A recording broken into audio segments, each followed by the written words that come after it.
ಮಿಥುನ ರಾಶಿಯವರ ಸೆಪ್ಟೆಂಬರ್ ಮಾಸದ ಭವಿಷ್ಯ ಯಾವ ರೀತಿ ಇರುತ್ತೆ, ಯಾವ ಕೆಲಸ ಮಾಡೋದ್ರಿಂದ ಅದೃಷ್ಟ ಸಿಗುತ್ತೆ, ಯಾವ ಕೆಲಸ ಮಾಡದೇ ಇರೋದು ಒಳ್ಳೇದು, ಎಲ್ಲವನ್ನ ಕೂಡ ಪರಿಪೂರ್ಣವಾಗಿ ನಿಮಗೆ ತಿಳಿಸ್ಕೊಡ್ತೇನೆ. ಈ ಒಂದು ಚಾನೆಲ್ಗೆ ಮೊದಲನೇ ಸರಿ ಬಂದಿದ್ರೆ ದಯವಿಟ್ಟು ಸಬ್ಸ್ಕ್ರೈಬ್ ಮಾಡ್ಕೊಳ್ಳಿ. ಯಾಕಂದ್ರೆ ಸಬ್ಸ್ಕ್ರೈಬ್ ಮಾಡ್ಕೊಳ್ಳೋದ್ರಿಂದ ಮಿಥುನ ರಾಶಿ ಸಂಬಂಧಪಟ್ಟಂತಹ ವಿಡಿಯೋಗಳನ್ನ ಮೊದಲು ನೀವೇ ನೋಡಬಹುದು. ಮಿಥುನ ರಾಶಿಯ ಸೆಪ್ಟೆಂಬರ್ ತಿಂಗಳ ಮಾಸದಲ್ಲಿ ವಿಶೇಷವಾಗಿ ಇರತಕ್ಕಂತಹ ತಂತ್ರ ಒಂದಿದೆ.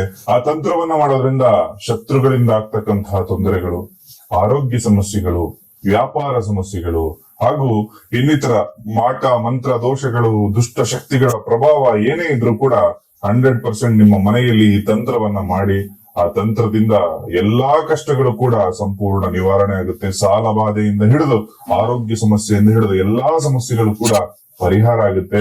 ಆ ತಂತ್ರ ಹೇಗಿರುತ್ತೆ, ಯಾವ ತರ ಮಾಡೋದು ಅಂತ ಎಲ್ಲ ಪರಿಪೂರ್ಣವಾಗಿ ತಿಳಿಸ್ಕೊಡ್ತೇನೆ. ಮೊದಲನೇದಾಗಿ ಈ ಒಂದು ಮಾಸದಲ್ಲಿರ್ತಕ್ಕಂತಹ ಭವಿಷ್ಯ ಗ್ರಹಗತಿಗಳ ಚಲನೆಯಿಂದಾಗಿ ಮಿಥುನ ರಾಶಿಯವರ ಜೀವನದಲ್ಲಿ ಸೆಪ್ಟೆಂಬರ್ ತಿಂಗಳಲ್ಲಿ ಆಗ್ತಕ್ಕಂತಹ ಬದಲಾವಣೆಗಳೇನು ಅಂತ ಹೇಳಿ ಎಲ್ಲವನ್ನ ಕೂಡ ಪರಿಪೂರ್ಣವಾಗಿ ನೋಡೋಣ ಬನ್ನಿ. ಈ ಮಾಸದಲ್ಲಿ ಗ್ರಹಗತಿಗಳ ಬದಲಾವಣೆ ಯಾವುದು ಅಂತ ನೋಡೋದಾದ್ರೆ, ಮೊದಲನೇದಾಗಿ ಆಗಸ್ಟ್ 30ಕ್ಕೇನೆ ಬುಧ ಸಿಂಹರಾಶಿಯ ಪ್ರವೇಶ ಮಾಡಿದ್ರೆ, ಸೆಪ್ಟೆಂಬರ್ 13ಕ್ಕೆ ಕುಜಗ್ರಹ ಸಿಂಹರಾಶಿಯ ಪ್ರವೇಶವನ್ನ ಮಾಡ್ತಾನೆ. ಸೆಪ್ಟೆಂಬರ್ 15ಕ್ಕೆ ಶುಕ್ರ ಸಿಂಹರಾಶಿಯ ಪ್ರವೇಶವನ್ನ ಮಾಡಿದ್ರೆ, ಬುಧ ಕನ್ಯಾ ರಾಶಿಯ ಪ್ರವೇಶವನ್ನ ಮಾಡ್ತಾನೆ. ಸೆಪ್ಟೆಂಬರ್ 17ಕ್ಕೆ ಸೂರ್ಯ ಕನ್ಯಾ ರಾಶಿಯ ಪ್ರವೇಶ ಮಾಡತಕ್ಕಂಥದ್ದು ಈ ಮಾಸದಲ್ಲಿರ್ತಕ್ಕಂತಹ ಗ್ರಹಗಳ ಬದಲಾವಣೆ. ಇದರಿಂದಾಗಿ ನಿಮ್ಮ ಜೀವನದಲ್ಲಿ ಆಗ್ತಕ್ಕಂತಹ ಬದಲಾವಣೆಗಳು ಯಾವ್ಯಾವ ತರ ಇರುತ್ತೆ ಅಂತ ನೋಡೋದಾದ್ರೆ, ಈ ಮಾಸದಲ್ಲಿ ವ್ಯಾಪಾರಿಗಳಂದ್ರೆ ಡೈಲಿ ಟ್ರಾನ್ಸಾಕ್ಷನ್ ಅಂತ ಬರುತ್ತೆ. ಅಂದ್ರೆ ಪ್ರತಿನಿತ್ಯ ಒಂದಷ್ಟು ದುಡ್ಡನ್ನ ಕೊಟ್ಟು ಐಟಮ್ ತಗೊಬಂದ ಅಂಗಡಿ ಹಾಕಿ ಆ ವ್ಯಾಪಾರವನ್ನ ಯಾರ್ಯಾರು ಮಾಡ್ತಾರಲ್ಲ, ಅಂತಹ ಯಾವುದೇ ಕೆಲಸದಲ್ಲಿರುವಂತವ್ರಿಗೆ ಈ ಮಾಸ ಅತ್ಯಂತ ಶುಭ ಅಂತ ಹೇಳ್ತೇನೆ. ಅತ್ಯಂತ ಶುಭ ಅಂದ್ರೆ ಅವರಿಗೆ ಏಳಿಗೆ ಆಗ್ತಕ್ಕಂತಹ ಲಕ್ಷಣಗಳೆಲ್ಲವೂ ಕೂಡ ಈ ಮಾಸದಲ್ಲಿ ಇರುವಂತದ್ದು. ಹಾಗೆ ಕೆಲಸದಲ್ಲಿ ಕೂಡ ಜಯ. ಯಾವುದೇ ಕೆಲಸದಲ್ಲಿರಿ, ಸರ್ಕಾರಿ ಕೆಲಸದಲ್ಲಿರಿ, IT ಕೆಲಸದಲ್ಲಿರಿ, ಯಾವುದೇ ಕೆಲಸದಲ್ಲಿ ಇದ್ರೂ ಕೂಡ ಈ ಮಾಸದಲ್ಲಿ ಪ್ರಮೋಷನ್ ಪಡೆಯುವಂತಹ ಯೋಗ ಭಾಗ್ಯಗಳೆಲ್ಲವೂ ಕೂಡ ಈ ಒಂದು ಮಾಸದಲ್ಲಿ ಇರ್ತಕ್ಕಂಥದ್ದು.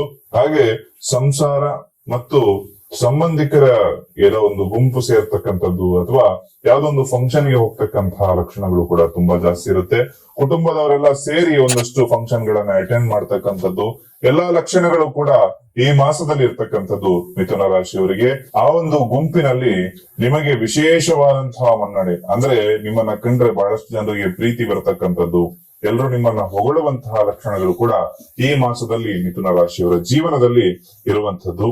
ಹಾಗೆ ಹಣ ಮತ್ತು ಆಸ್ತಿ ಈ ವಿಚಾರದಲ್ಲಿ ಬಹಳಷ್ಟು ಲಾಭಗಳು ಈ ಮಾಸದಲ್ಲಿ ನಿಮಗಾಗುತ್ತೆ. ಹಣಕಾಸಿನಿಂದ ಲಾಭ ಆಗ್ತಕ್ಕಂಥದ್ದು, ಪಿತ್ರಾರ್ಜಿತ ಆಸ್ತಿ ಏನಾದ್ರೂ ಕೋರ್ಟ್ ಕೇಸ್ ನಲ್ಲಿ ಸಿಕ್ಕಾಕೊಂಡಿತ್ತು ಅಥವಾ ಇನ್ನು ಪಾಲಾಗದೆ ಉಳಿದಿತ್ತು ಅಂದ್ರೆ ಈ ಮಾಸದಲ್ಲಿ ಗುರು ಹಿರಿಯರೆಲ್ಲರೂ ನಿಶ್ಚಯ ಮಾಡಿ ನೀವು ಯಾವುದೇ ನಿಮ್ಮ ಅಡೆತಡೆ ಇಲ್ಲದೆ ಪ್ರೀತಿಯಿಂದಾಗಿ ನಿಮಗೆ ಒಂದಷ್ಟು ಆಸ್ತಿ ಬಂದು ಸೇರ್ತಕ್ಕಂಥದ್ದು. ಒಂದು ಹೆಂಡತಿ ಮನೆ ಕಡೆಯಿಂದ ಒಂದಷ್ಟು ಆಸ್ತಿಯನ್ನ ನಿಮಗೆ ಗಿಫ್ಟ್ ಡೀಲ್ ಮಾಡ್ತಕ್ಕಂಥದ್ದು, ಈ ರೀತಿ ಲಕ್ಷಣಗಳು ತುಂಬಾ ಜಾಸ್ತಿ ಇರುತ್ತೆ. ಹಾಗೆ ಹಣಕಾಸಿನಲ್ಲೂ ಕೂಡ ಲಾಭ ಆಗ್ತಕ್ಕಂಥದ್ದು, ಬೋನಸ್ ಬರುವಂತಹ ಲಕ್ಷಣಗಳು ಎಲ್ಲವೂ ಕೂಡ ಈ ಮಾಸದಲ್ಲಿದೆ. ಇನ್ನು ನಿಮ್ಮ ಮನೆಯಲ್ಲಿ ಒಂದಷ್ಟು ಮಿಶ್ರ ಫಲಗಳು ಅಂತ ಹೇಳಬಹುದು. ಮನೆಯಲ್ಲಿ ಹೊರಗಡೆನೂ ಚೆನ್ನಾಗಿರ್ತೀರಿ, ಆದ್ರೆ ಮನೆಗೆ ಬಂದಾಗ ಒಂದಷ್ಟು ಮಿಶ್ರ ಫಲಗಳು. 5 ದಿನ ಚೆನ್ನಾಗಿತ್ತು ಅಂದ್ರೆ ಇನ್ನೊಂದೆರಡು ದಿವಸ ಜಗಳಗಳಾಗ್ತಕ್ಕಂಥದ್ದು, ಮನೆಯಲ್ಲಿ ನೆಮ್ಮದಿ ಇಲ್ಲದೆ ಇರುವಂತಹ ವಾತಾವರಣಗಳು ಸೃಷ್ಟಿ ಆಗ್ತಕ್ಕಂಥದ್ದು.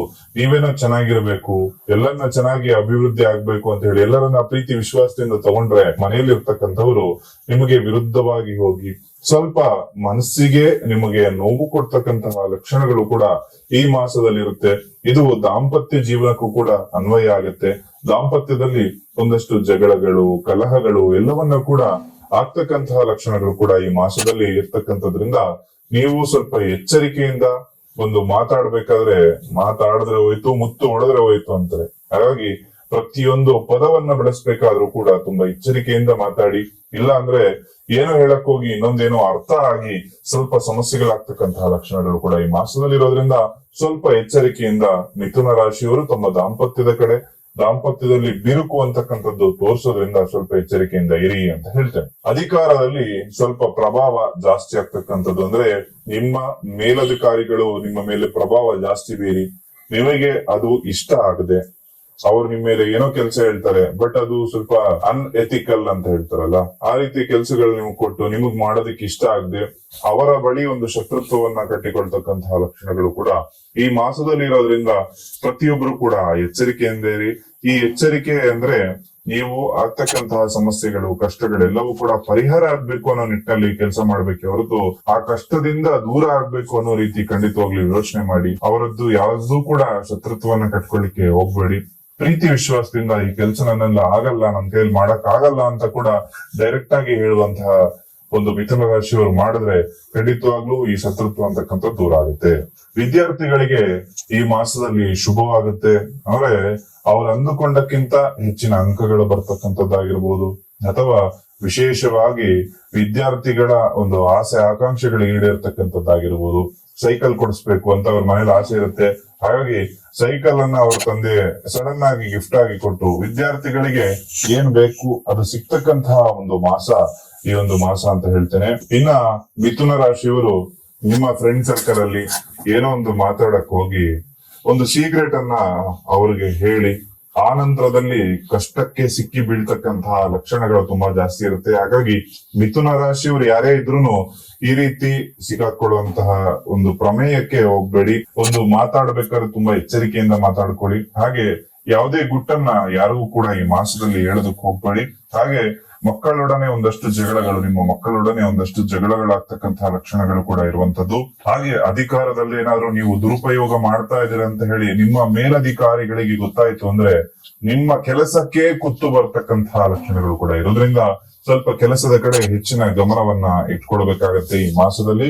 ಹಾಗೆ ಚಿಂತೆ ಅಂತಕ್ಕಂಥದ್ದು ಕೂಡ ಒಂದಷ್ಟು ಕಾಡುವ ಲಕ್ಷಣಗಳು ಇರೋದ್ರಿಂದ ಸ್ವಲ್ಪ ಧ್ಯಾನವನ್ನ ಕೂಡ ನೀವು ಈ ಮಾಸದಲ್ಲಿ ಮಾಡ್ಬೇಕಾಗತ್ತೆ. ಹಾಗೆ ಸುಬ್ರಹ್ಮಣ್ಯ ಸ್ತೋತ್ರವನ್ನ ಕೂಡ ಈ ಮಾಸದಲ್ಲಿ ನೀವು ಓದುವುದು, ಸುಬ್ರಹ್ಮಣ್ಯ ದೇವಸ್ಥಾನಕ್ಕೆ ಹೋಗಿ ಬರೋದು ಕೂಡ ಶುಭವಾಗುತ್ತೆ.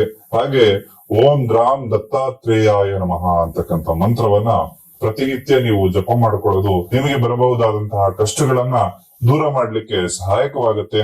ಹಾಗೆ ವಿಡಿಯೋದ ಮೊದಲಿನಲ್ಲಿ ಹೇಳಿದಂಗೆ ಶತ್ರು ಬಾಧೆ ಆಗಿರ್ಬೋದು, ಮಾಟ ಮಂತ್ರ ದೋಷಗಳಾಗಿರ್ಬೋದು, ಆರೋಗ್ಯ, ವ್ಯಾಪಾರ, ವ್ಯವಹಾರ, ಹಣಕಾಸಿನ ಸಮಸ್ಯೆಗಳಾಗಿರ್ಬೋದು, ಮನೆಗೆ ದಟ್ಟ ದಾರಿದ್ರ್ಯತನ ಬಂದಿದ್ರು ಈ ಒಂದು ಸಣ್ಣ ತಂತ್ರ ಪರಿಹಾರವನ್ನ ನಿಮ್ಮ ಮನೆಯಲ್ಲಿ ನೀವು ಮಾಡೋದ್ರಿಂದ ಖಂಡಿತವಾಗ್ಲೂ ಕೂಡ ಅತ್ಯಂತ ಶುಭ ಫಲಗಳು ನಿಮಗೆ ಸಿಗುತ್ತೆ. ಯಾವಾಗ ಮಾಡಬೇಕು ಅಂದ್ರೆ ಈ ನವರಾತ್ರಿ ಸಂದರ್ಭದಲ್ಲಿ 9 ದಿನಗಳು ಪ್ಲಸ್ 1 ದಿನ ವಿಜಯದಶಮಿ ದಿನ ಕೂಡ ಮಾಡಬೇಕಾಗತ್ತೆ.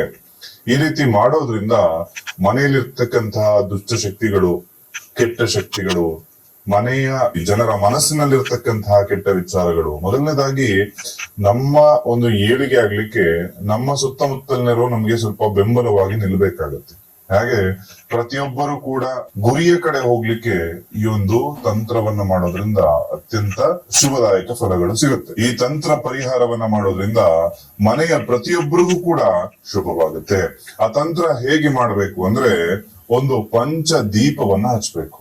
ಪಂಚದೀಪ ಅಂದ್ರೆ 5 ದೀಪಗಳ ಅಂದ್ರೆ ಅಲ್ಲ, ಇಲ್ಲಿ 5 ಎಣ್ಣೆಗಳ ಮಿಶ್ರಣವನ್ನ ಮಾಡಿರ್ತಕ್ಕಂತಹ ಒಂದು ದೀಪವನ್ನ ನೀವು ನಿಮ್ಮ ಮನೆಯಲ್ಲಿ ಹಚ್ಬೇಕಾಗುತ್ತೆ.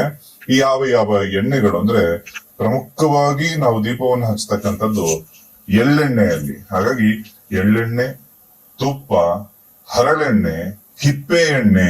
ಹಿಪ್ಪೆ ಎಣ್ಣೆ ಅಂದ್ರೆ ಅದು ಗ್ರಂಥಿಗೆ ಅಂಗಡಿಯಲ್ಲಿ ಸುಲಭವಾಗಿ ಸಿಗ್ತಕ್ಕಂಥದ್ದು ಹಿಪ್ಪೆ ಎಣ್ಣೆ ಅಂತ. ಹಿಪ್ಪೆ ಎಣ್ಣೆಯ ಜೊತೆಗೆ ಬೇವಿನ ಎಣ್ಣೆ ಅಂತ ಹೇಳಿ ಈ 5 ಎಣ್ಣೆಗಳನ್ನ ತೆಗೆದುಕೊಂಡು ಸಮನಾಗಿ ಮಿಶ್ರ ಮಾಡ್ಕೊಳ್ಬೇಕು. ಸಮನಾಗಿ 5 ಎಣ್ಣೆಗಳನ್ನ ಕೂಡ ಮಿಶ್ರಣ ಮಾಡ್ಕೋಬೇಕು. ಅದರಲ್ಲಿ ತುಪ್ಪ ಕೂಡ ಸೇರ್ಕೊಂಡಿರ್ತದೆ. 5 ಎಣ್ಣೆಗಳಂದ್ರೆ ತುಪ್ಪವೂ ಕೂಡ ಒಂದು ಎಣ್ಣೆ ರೀತಿಯಲ್ಲಿ. ಈ 5 ಎಣ್ಣೆಗಳನ್ನ ಮಿಶ್ರಣ ಮಾಡಿ 2 ದೀಪವನ್ನ ಅಥವಾ 5 ದೀಪವನ್ನ ದೇವರ ಮನೆಯಲ್ಲೇ ಹಚ್ಚಬೇಕು. ಹಚ್ಚಬೇಕಾದ್ರೆ ನೀವು ಉಪಯೋಗಿಸ್ತಕ್ಕಂತಹ ಬತ್ತಿ, ದೀಪದ ಬತ್ತಿ ಏನಿರುತ್ತಲ್ಲ ಅದು ಕೆಂಪು ಬಣ್ಣದ ಬತ್ತಿಯಾಗಿರಬೇಕು. ಈ ಕೆಂಪು ಬಣ್ಣದ ಬತ್ತಿಯಲ್ಲಿ ದೀಪವನ್ನ ಹಚ್ಚಬೇಕಾಗತ್ತೆ. ಈ ರೀತಿ ದೀಪವನ್ನ ಹಚ್ಚೋದ್ರಿಂದ ಖಂಡಿತವಾಗ್ಲೂ ಶುಭವಾಗುತ್ತೆ. ಶುಭವಾಗೋದ್ರ ಜೊತೆಗೆ ನಿಮ್ಮ ಎಲ್ಲ ಕೆಲಸ ಕಾರ್ಯಗಳು, ಮನೆ ಕಟ್ಟೋದಕ್ಕಾಗ್ತಾ ಇಲ್ಲ, ನಿಂತೋಗಿದೆ, ಈ ಎಲ್ಲಾ ಸಮಸ್ಯೆಗಳು ಕೂಡ ಇಲ್ಲಿಂದನೇ ನಿಮ್ಗೆ ಪರಿಹಾರ ಆಗ್ತಕ್ಕಂಥದ್ದು ನಿಮ್ಮ ಮನೆಯಿಂದಲೇ ಸ್ಟಾರ್ಟ್ ಆಗುತ್ತೆ. ಹಾಗೆ ಇದು ಎಲ್ಲಿ ಹಚ್ಬೇಕು, ಯಾವ ದಿಕ್ಕಿಗೆ ಹಚ್ಬೇಕು ಅಂದ್ರೆ ವಿಶೇಷವಾಗಿರ್ತಕ್ಕಂಥದ್ದು ಸರ್ವ ಕಾರ್ಯ ಸಿದ್ಧಿ ಯಂತ್ರ ಅಂತ ಬರ್ತದೆ. ಈ ಸರ್ವಕಾರ್ಯ ಸಿದ್ಧಿ ಯಂತ್ರದ ಮುಂದೆ ಇದನ್ನ ಹಚ್ಬೇಕಾಗತ್ತೆ. ಈ ಯಂತ್ರಗಳು ನಿಮಗೆ ಅಂಗಡಿಯಲ್ಲಿ ಸಿಗ್ತಕ್ಕಂಥದ್ದಲ್ಲ, ಇದನ್ನ ಕೈಯಲ್ಲಿ ಬರೆದಿರ್ತಕ್ಕಂತಹ ಯಂತ್ರಗಳು. ನಿಮ್ಮ ಅಕ್ಕಪಕ್ಕದ ಊರಿನಲ್ಲಿ ಯಾರಾದ್ರೂ ಯಂತ್ರಗಳ ಕೈಯಲ್ಲಿ ಬರೆಯುವವರಿತ್ತು ಅಂದ್ರೆ ಅವರ ಹತ್ರ ಈ ಒಂದು ಯಂತ್ರಗಳನ್ನ ತೆಗೆದುಕೊಂಡು ಆ ಒಂದು ಯಂತ್ರವನ್ನ ಸ್ಥಾಪನೆ ಮಾಡಿ ನೀವು ದೀಪವನ್ನ ಹಚ್ಚಬೇಕಾಗತ್ತೆ. ಲಲಿತಾ ಸಹಸ್ರನಾಮದ ಪಾರಾಯಣವನ್ನ ಮಾಡ್ತಾ ಕುಂಕುಮ ಅರ್ಚನೆಯನ್ನ ಮಾಡಿಕೊಂಡು ಆ ಕುಂಕುಮವನ್ನ ಪ್ರತಿನಿತ್ಯ ನಿಮ್ಮ ಹಣೆಗೆ ಇಟ್ಕೊಳ್ಳೋದಕ್ಕೆ ಬಳಸ್ಕೊಳ್ಳಿ. ಖಂಡಿತವಾಗ್ಲೂ ಕೂಡ ಶುಭವಾಗುತ್ತೆ. ನಿಮ್ಮ ಹಣಕಾಸಿನ ಸಮಸ್ಯೆಗಳಾಗಿರ್ಬೋದು, ಶತ್ರು ಬಾಧೆಗಳಾಗಿರ್ಬೋದು, ಎಲ್ಲವೂ ಕೂಡ ಅತ್ಯಂತ ವೇಗವಾಗಿ ಪರಿಹಾರ ಆಗುತ್ತೆ.